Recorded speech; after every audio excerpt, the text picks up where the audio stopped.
Tikis. Pirates. Tikis. Tropical beverages.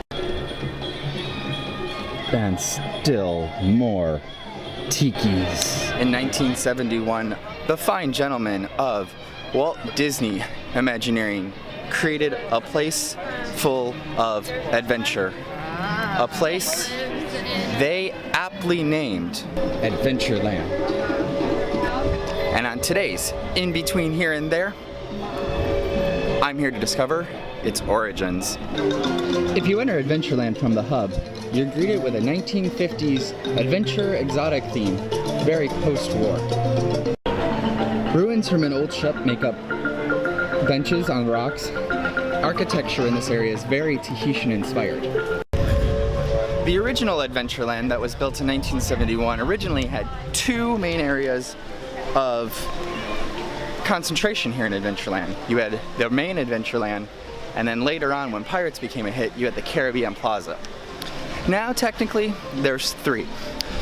You got main Adventureland, the Caribbean Plaza, and where the Magic Carpets of Aladdin stands is the Arabian Peninsula. The main section of Adventureland is themed off of adventure exotic eras of the 1930s, explorations, and includes such places like the Swiss Family Robinson Treehouse, the Jungle Cruise Navigation Company Skipper Canteen, the newest restaurant to hit Walt Disney World, the world famous Jungle Cruise. Currently, it's December, so it's the Jingle Cruise. more Tikis, and what I consider to be the crown gem Adventureland, the Enchanted Tiki Room. One of the things that makes Disneyland and Walt Disney World's Adventureland so different, and the biggest difference, is this guy right here, the Magic Carpets of Aladdin. Exclusive to Walt Disney World, the Magic Carpets of Aladdin and the Agrabah Bazaar create a brand new piece of Adventureland, the Arabian Peninsula.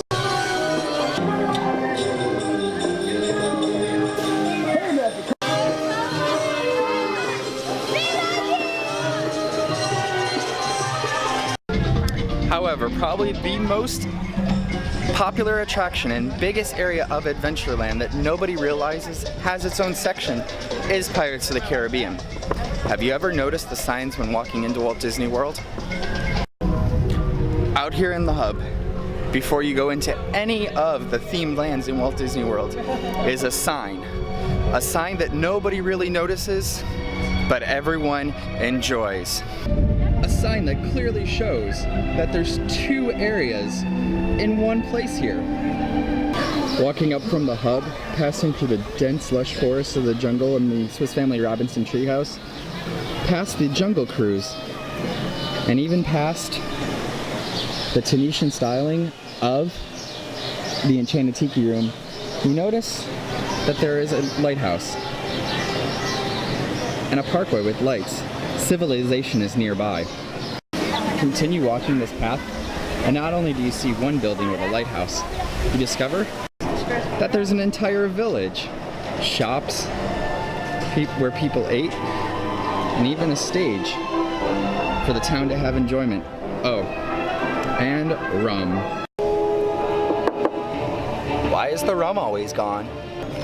The Caribbean Plaza, the area that Pirates of the Caribbean is, opened up December 1973, only 2 months and 2 years after the original park was opened. It wasn't intended to be there. In fact, the area that Pirates is in was completely different in planning. It was meant to be part of Frontierland. Originally unintended for this park because the Imagineers thought that the Caribbean was too close and not exotic enough for Florida.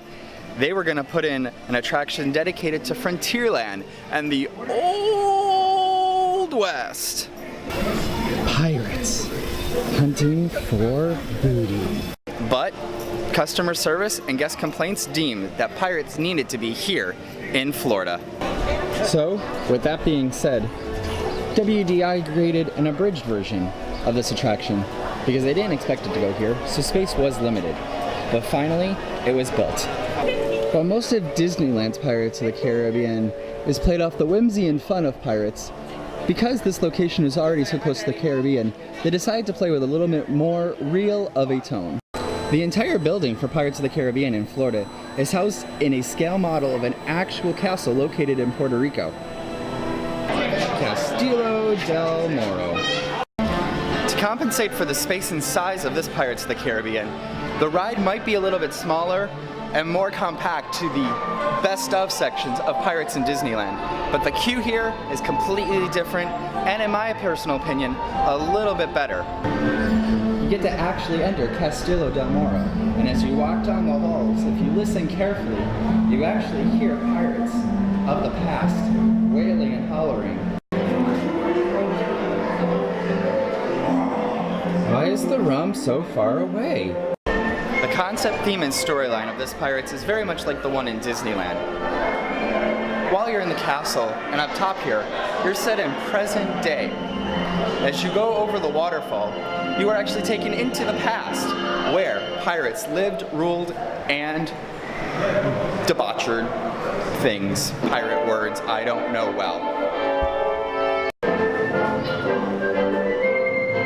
And then when you finally get to the docks, you're met by a pirate who will board you onto a boat. Fake wood. As you leave the dock, you enter into one of Pirates' many famous grottos. Keep it brave, walk through the number to face the pirate's curse. If you're lucky, you can hear the sounds of a siren.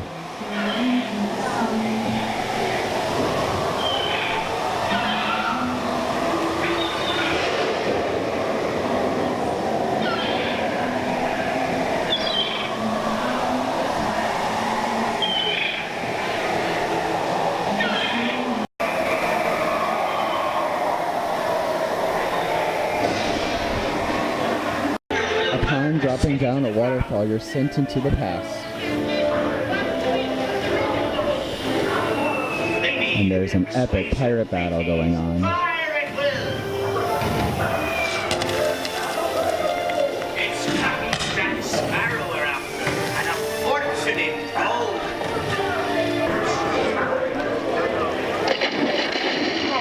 No, por favor,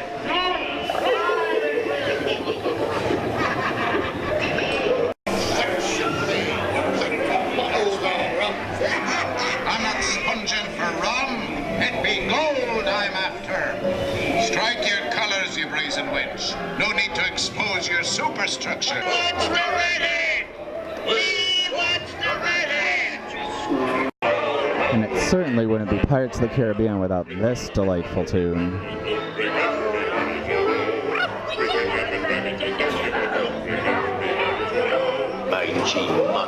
And this is probably the most popular scene in the entire ride, in both Disneyland and here in Walt Disney World.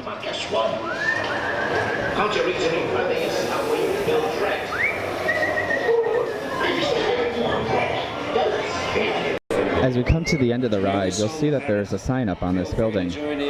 Well, it's really unclear to see even on camera, that it says in Latin is Mauricio Daviso, a reference to Mark Davis, one of the Imagineers here at Walt Disney World that created Pirates of the Caribbean. Drink up, we had a shout out.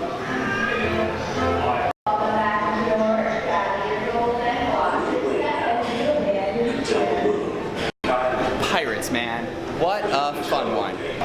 And it's one of the most popular attractions here in the Magic Kingdom. After the ride, you're brought into this gift shop, which has a lot of interesting things in it as well, including some actual relics from the pirate films. I spy Elizabeth's pirate necklace. While the two Adventureland's areas differ immensely, the heart and spirit is the same. Adventure, romance, excitement, and of course, Tikis! I hope you enjoyed this episode of In Between Here and There, and thanks for supporting it. It's the very first episode, so I really do appreciate it. Check out patreon.com/OMGIt'sTopher for our Patreon account. InbetweenHere&ThereThere.Spreadshirt to get some sweet gear. And don't forget to subscribe, share, like, and even comment on these videos. I'd appreciate it all. Until then, I will see you on the next one. And while I'm here, I think I'm gonna go grab a Dole Whip. Maybe even an orange swirl because Orange Bird is my man. All right, well, with that, I will see you in the next one.